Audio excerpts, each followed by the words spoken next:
అక్కడ కూడా మన డామినేషనే అంటావా? అదుర్స్లో బ్రహ్మానందం చెప్పిన ఈ డైలాగ్ ఎప్పటికీ గుర్తుండిపోతుంది. ఇప్పుడు ఇదే జరుగుతుంది.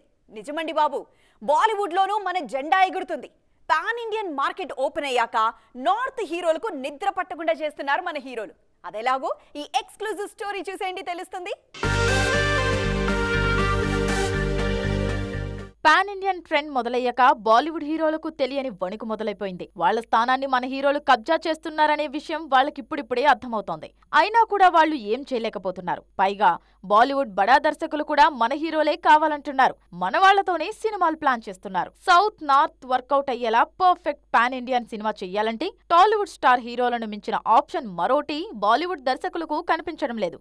అందుకే ఆదిపురుష్ ఏరి కోరి ప్రభాస్తో చేశారు ఓం రావుత్. ఇక ఇప్పుడు నార్త్ లో ఉన్న స్టార్స్ అందరినీ కాదని వార్ 2 కోసం హృతిక్ రోషన్ కు పోటీగా జూనియర్ ఎన్టీఆర్ ను తీసుకున్నారు అయన్ ముఖర్జీ. ప్రభాస్ కోసమైతే క్యూ కడుతున్నారు బాలీవుడ్ మేకర్స్. ఆయన డేట్స్ ఇస్తే చాలు అనుకుంటున్నారు.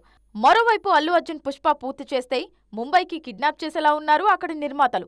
రామ్ చరణ్ కూడా ఏం తక్కువ కాదు. ఈయన కోసం ఏకంగా సంజయ్ లీలా బన్సాలి కథ సిద్ధం చేస్తున్నట్లు ప్రచారం జరుగుతోంది.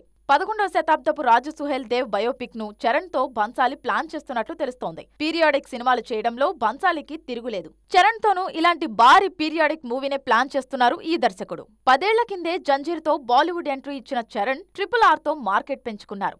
మొత్తానికి మన హీరోల పుణ్యమా అని బాలీవుడ్ బడా స్టార్స్ కు నిద్ర కరువైపు